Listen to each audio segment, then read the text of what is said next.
कांग्रेस से जुड़ी बड़ी खबर के साथ, जहां पूर्व नेता प्रतिपक्ष अजय सिंह से मिलने के लिए कांग्रेस के वरिष्ठ नेता चौधरी राकेश सिंह पहुंचे हैं। कांग्रेस के वरिष्ठ नेता महेंद्र सिंह राकेश सिंह को लेकर अजय सिंह के बंगले पर पहुंचे थे।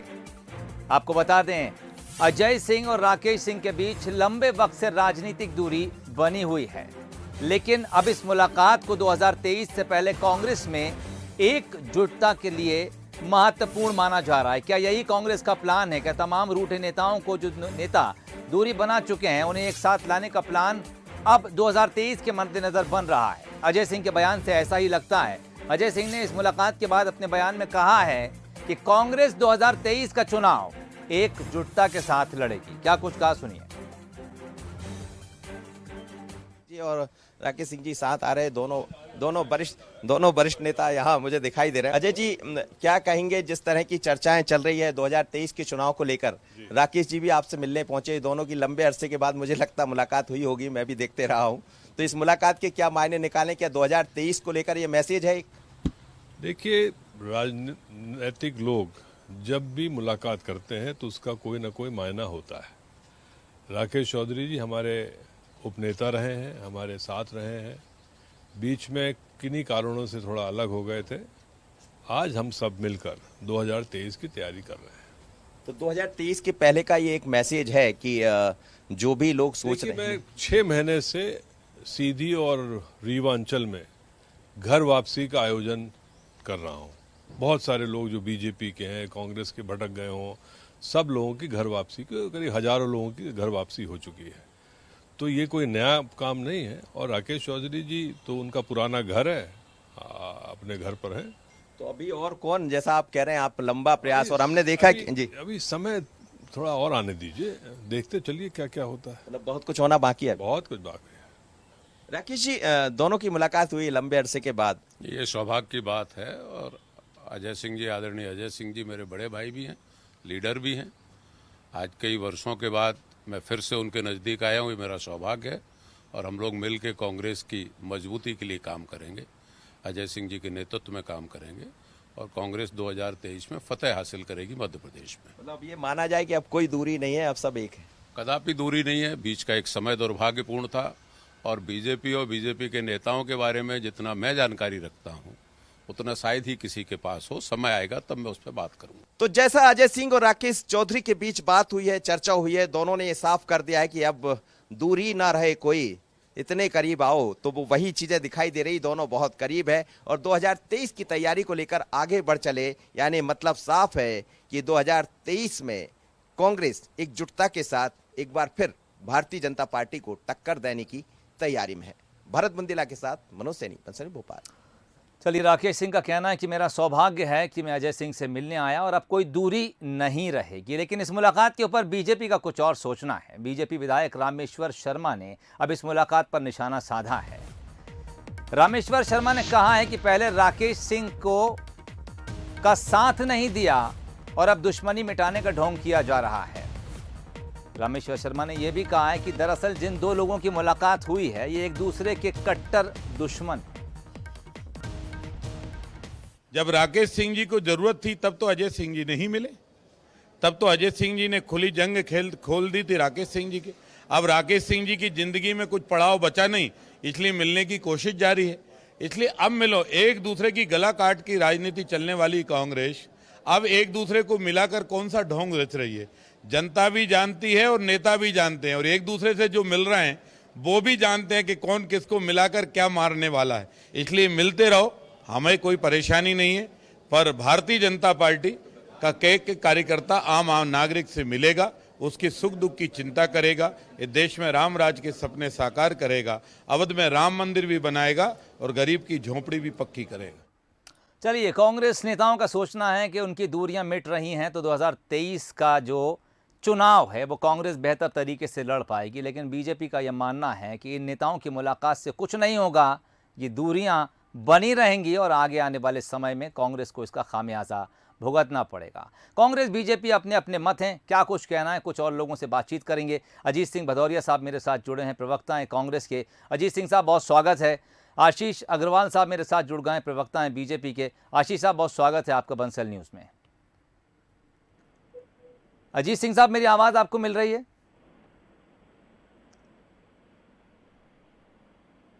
आशीष जी, आपको मेरी आवाज मिल रही है? बिल्कुल बिल्कुल मुझे मिल रही है। चलिए। आप मुझे सुन पा रहे हैं? जी, मैं आपको सुन पा रहा हूँ। अजीत सिंह साहब से हम कोशिश करेंगे दोबारा के जो आवाज़ में दिक्कत आ रही है वो दूर हो जाए।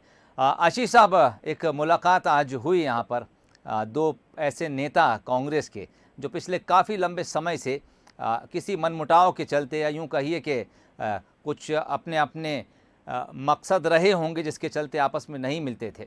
हालांकि कांग्रेस अब उस मुलाकात के बाद खुश नज़र आ रही है। बीजेपी का क्या मानना है?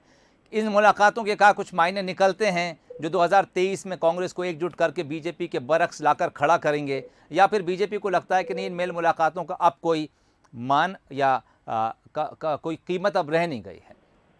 देखिए, एक तो कांग्रेसियों को खुश होने की कोई आवश्यकता नहीं है, क्योंकि ये सिर्फ कांग्रेस के दो नेताओं की मुलाकात है जी। ये मुझे वो गाना याद आता है कि ये मुलाकात तो एक बहाना है, असल में दिग्विजय और कमलनाथ को निपटाना है। तो ये जो न्यूसेंस है मध्य प्रदेश कांग्रेस में दिग्विजय सिंह जी का जो बढ़ता जा रहा है, जो नेता प्रतिपक्ष में उनका एक हस्तक्षेप दिख रहा है, जो वो जगह जगह जाके हर क्षेत्र में दौरा करने की बात करते हैं जी। उसको देख के राहुल सिंह अजय भैया घबराए हुए हैं। और ऐसे में वो एक बहुत ही वरिष्ठ कांग्रेसी नेता और जिनको सिर्फ साइडलाइन कर दिया गया है, उनसे मिलने का उन्होंने एक असफल प्रयास किया है, क्योंकि इसके मंतव्य पॉजिटिव नहीं है। और मजे की बात यह है कि देखिए, कांग्रेसी अभी आपस में ही मिल रहे हैं और भारतीय जनता पार्टी का कार्यकर्ता घर घर जाके जनता से मिल रहा है। तो कितना अंतर है दोनों की चुनाव की तैयारी में, वो आप स्पष्ट देख सकते हैं। और अंत में भी यही होगा। मैं दोबारा कहना चाहूंगा कि भारतीय जनता पार्टी अपनी सरकारों के कामों के चुनाव लड़ेगी और कांग्रेसी आपस में ही लड़ते रहेंगे। चलिए, अजीत सिंह साहब जुड़ गए हमारे साथ। आवाज मिल रही है अजीत सिंह साहब? जी जी। आशीष साहब को आप सुन रहे होंगे, उन्होंने कहा कि कांग्रेस की गाड़ी जो है वो जरा लेट चल रही है। अभी कांग्रेस के नेता ही आपस में मिलकर अपने मनभेद और मतभेद दूर करने में जुटे हैं, जबकि हम तो मतदाताओं के पास पहुंचकर उनके लिए वो सब कुछ कर दे रहे हैं जो बाद में हमें वोट के तौर पर वापस मिलेगा, चाहे वो सरकारी योजनाएं हैं, चाहे वो संगठन की बात हो।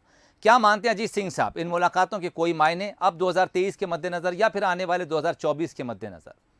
देखिए, आप देखेंगे कुछ दिन पहले मध्य प्रदेश की पूरी कांग्रेस ने इकट्ठा होकर जी आदरणीय कमलनाथ जी के नेतृत्व में 2023 के विधानसभा चुनाव लड़ने की घोषणा कर दी जी। उसके बाद समितियां बन गई, सब चीजें हैं। जहाँ तक आज आदरणीय राकेश चौधरी जी और आदरणीय अजय सिंह जी की मुलाकात के संदर्भ का विषय है, आदरणीय राकेश चौधरी जी निश्चित रूप से संसदीय ज्ञान के बहुत धनी हैं और वो बहुत विद्वान व्यक्ति हैं। जो भी उनको मान सम्मान मिला कांग्रेस पार्टी के सदस्य रह के, विधायक रह के, मंत्री पद रह के उनको मिला, परंतु भारतीय जनता पार्टी जो कि मायावी पार्टी है, जो आज उस मायावी जाल में वो थोड़ा आ गए। आज उन्होंने भी खुद उस चीज को अपना गलती का एहसास किया है, सार्वजनिक रूप से कहा भी है।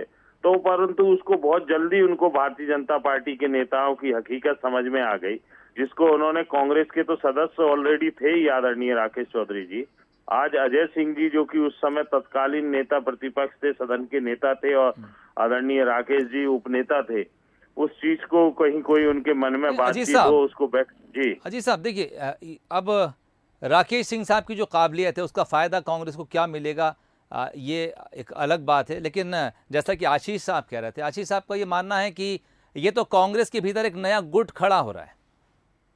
देखिए, भारतीय जनता पार्टी के लोग अपनी तरीके से देखेंगे। गुट भारतीय जनता पार्टी के मेरे मित्र समझ रहे हैं इस चीज को कि ग्वालियर चंबल अंचल में गुट खड़ा हो गया है। एक तरफ मूल भाजपाई कार्यकर्ता, एक तरफ आयातित भाजपाई हैं, जिन्होंने भारतीय जनता पार्टी और सरकार पे कब्जा कर रख छोड़ा है। दूसरी चीज कि आज आप शिवराज सिंह जी की स्थिति देख लीजिए। उमा भारती पत्थर उछालती है, वो शिवराज सिंह की सरकार पे उछालती है, शिवराज सिंह जी पे उछालती है। इंदौर से रमेश मेंदोला का विधायक इसलिए नहीं बनाया जाता क्योंकि वो कैलाश विजयवर्गीय जी के समर्थक है। तो ये स्थितियां लगातार चली आ रही हैं। अजय बिश्नोई जी को महाकौशल से इसलिए नहीं बनाया जाता क्योंकि वो शिवराज सिंह जी की साफ गोई से पोल खोलते हैं। तो ये सब स्थितियां भारतीय जनता पार्टी के अंदर है। और मेरे मित्र को बिल्कुल सलाह है कि आप भारतीय जनता पार्टी के नेताओं से कहिए, सरकार से कहिए कि जनता को राहत दें।